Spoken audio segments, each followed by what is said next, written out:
Noong mga nakaraang taon, nanawagan tayo ng kalayaan mula sa korupsyon. Hanggang ngayon, hindi pa tapos ang laban.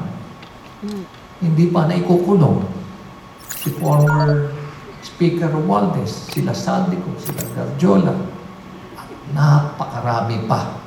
Kasabay ng pagbibigay pugay sa sakripisyo at kabayanihan ng mga ninunong lumaban para sa kalayaan ng bansa.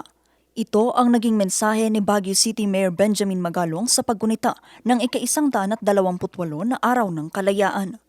Bagamat malaya daw ang bansa sa kolonyalismo, nakakulong naman daw ito sa korupsyon. Ramdam ito ng maraming residente. Sundin nila kung ano yung nakasaad sa batas at yung mga liko naman na baluktot na nga gagawin pang hindi tama. Hindi naman maganda. Para saan pa yung mga pinaglaban ng mga ninuno natin, mga magulang natin. Para bang nawala na. Mahirap na nga, pinaghihirapan nila.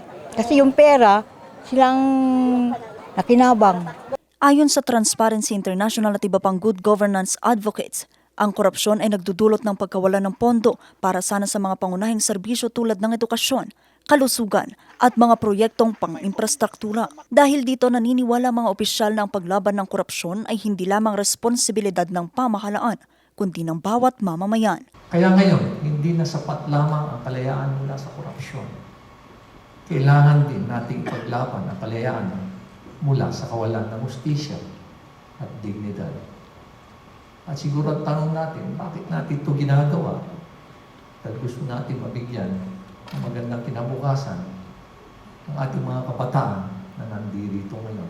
After 128 years of independence, the true fulfillment of freedom is not merely the absence of colonizers, but the presence of integrity, unity and compassion in leadership. Sa kabila ng mga hamon, mapapanatili raw na buhay ang diwan ng kalayaan sa pamamagitan ng pagkakaisa, pananagutan at aktibong pakikilahok ng mga mamamayan sa pagpapatatag ng demokrasya.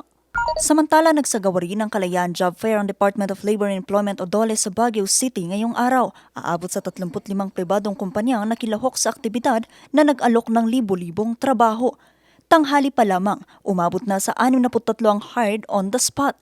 Masaya po syempre, pero medyo nakakaba po kasi baka hindi po ako pumasa sa interview. Pero hopefully po, pero pumasa naman po ako.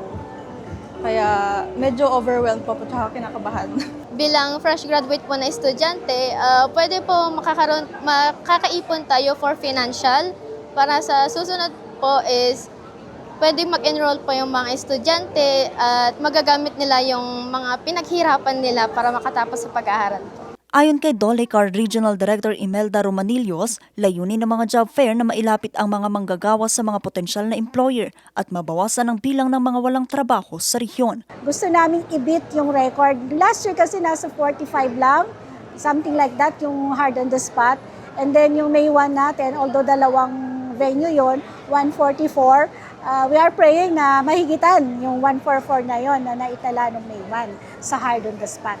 Nakatutulong din ang mga ganitong aktibidad upang mapanatili ang mababang unemployment rate ng Baguio City at ng Cordillera Region. Ito na ang ika-4 na job fair na isinagawa ng DOLECAR ngayong taon at inaasahan naman ang susunod nitong job fair sa darating na Setyembre. Vanessa Bugtong, RNG News.